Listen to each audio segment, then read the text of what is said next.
Hi Earth Signs, Taurus, Virgo, and Capricorn. Welcome po sa ating channel at ito ay inyong weekly gabay tarot reading for October 8 to 14, 2023. Please be reminded that this is general reading po, so maaari kayong makarelate o hindi. Just take what resonates. Gamitin ang reading na ito bilang gabay lamang. Balik po kayo dito bukas para sa ating daily gabay tarot reading. Please like, subscribe, and click bell button for notification para po updated kayo sa daily tarot reading natin. Maraming salamat po. Para po sa gusto magpa-reading, maaari nyo pong makuha ang link. Nasa description box po ito. Message nyo lang po ako sa messenger. Maraming salamat po. Spirit guides, anong po ang ganap for this week po para kay Taurus, Virgo, and Capricorn ngayong October 8 to 14, 2023? Pasensya na po sa ingay. For this week po, you are worried. May ganap na na-hit yung weakness nyo. Oo. Some of you, nagkaroon ng insecurity sa sarili nyo, sa isang tao, sa isang bagay. May ganap na nakatadhana sa inyo ngayong week. May mangyayaring nakatadhana sa inyo. Sa matagal nyong problema, or nagkaroon kayo ng malaking problema last week, mabigyan ng solusyon na ngayon. You have a supportive family, friendship. Loyal sila sa inyo. Hingi po kami ng message po, Spirit guys, para po kay Taurus, Virgo, and Capricorn ngayong October 8 to 14, 2023.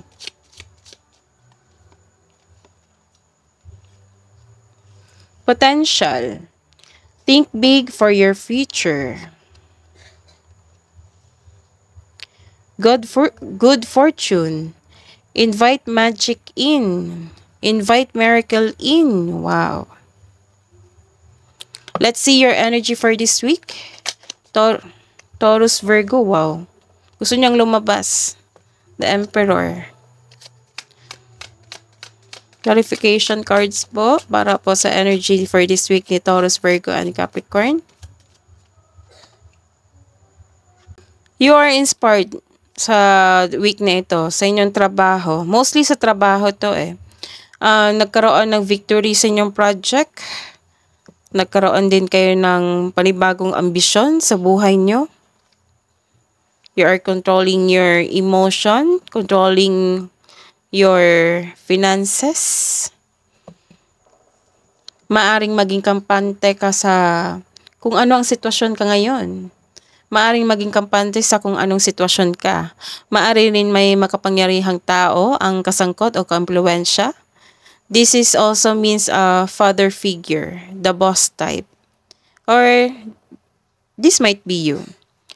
This card tells you na own your space with confidence. Wow. This is a truth. Nagkaroon ng balanse dito sa kaperahan, sa emotion, nagkaroon ng clarity, nagkaroon ng justice.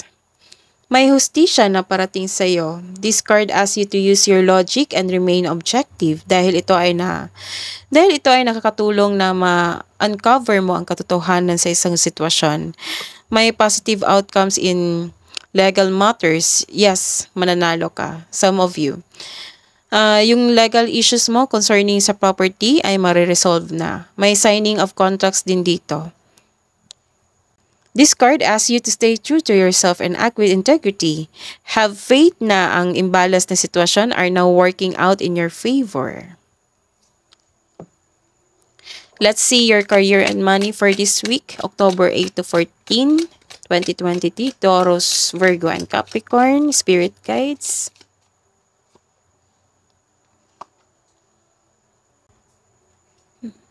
Mag-ingat kasi may nakita talaga ako ditong deception. Nagkaroon talaga dito ng tao na gustong mang-scam sa'yo. Bumuo ng isang diskarte upang makuha ang gusto mo o umalis sa iyong trabaho bago maging toxic ito. Kasi may nakita ako dito na magkakaroon ng problema sa inyong workplace. Baka madamay ka po. Some of you, mabilis na umumunlad ang inyong negosyo. Ang pagsunod ng inyong intuition sa negosyo ay humantong sa pagtaas ng kita o magdadala sa iyo patungo sa tagumpay. Ilan sa inyo may darating na bagong proyekto na maghahatid ng excitement o magpapasigla sa iyo. Ano po ang love and romance for this week po para kay Taurus, Virgo, and Capricorn? Ngayong October 8 to 14, 2023. Ayos lang natin. This is reverse card. Nagkaroon kayo ng... This is a second card na nagkaroon talaga ng pag-traitor dito. Nagkaroon kasi ng deception eh. May nakita akong clarity, katotohanan na may nag-traitor sa inyo. May naulit na namang problema na nagdulot ng trauma sa iyo. Ayaw mong alamin kung bakit ito naulit. Bigyan ng atensyon, hanapan ng solusyon upang sa gayoy maiwasan ito. Sa mga single dyan, ideal type mo is romantic partner who is fun and outgoing, talkative, and ready to have adventures. Para sa may relasyon, wala akong nakikitang problema sa inyo ngayon. Masaya kayo at stable. Let's see the hidden truth.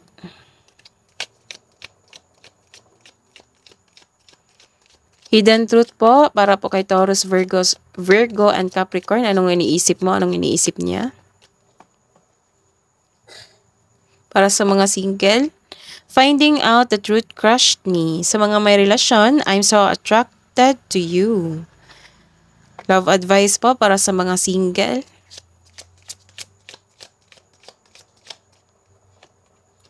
Sun, find a balance.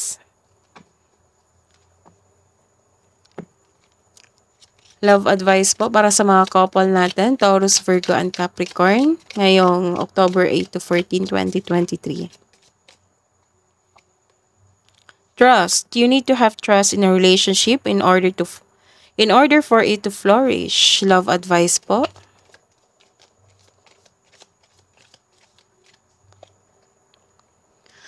Close your eyes and tell yourself that you deserve to feel joyful. You can allow joy into your life regardless of the circumstances and currently find yourself in.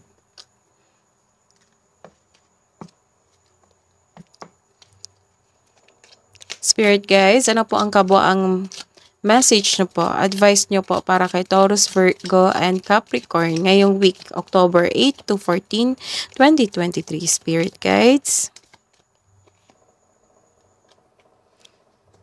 Honor the cycles of your body, energy levels, and emotions. Spirit guides, angels, archangels, guardian angels.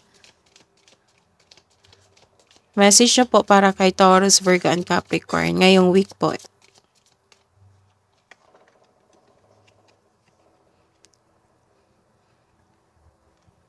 Lady Gaia, your challenges are lessons, you are loved and welcome on earth. That is your reading, Taurus, Virgo, and Capricorn for this week. Please like, subscribe, and click bell button for notification para po updated kayo sa daily tarot reading natin. Maraming salamat po.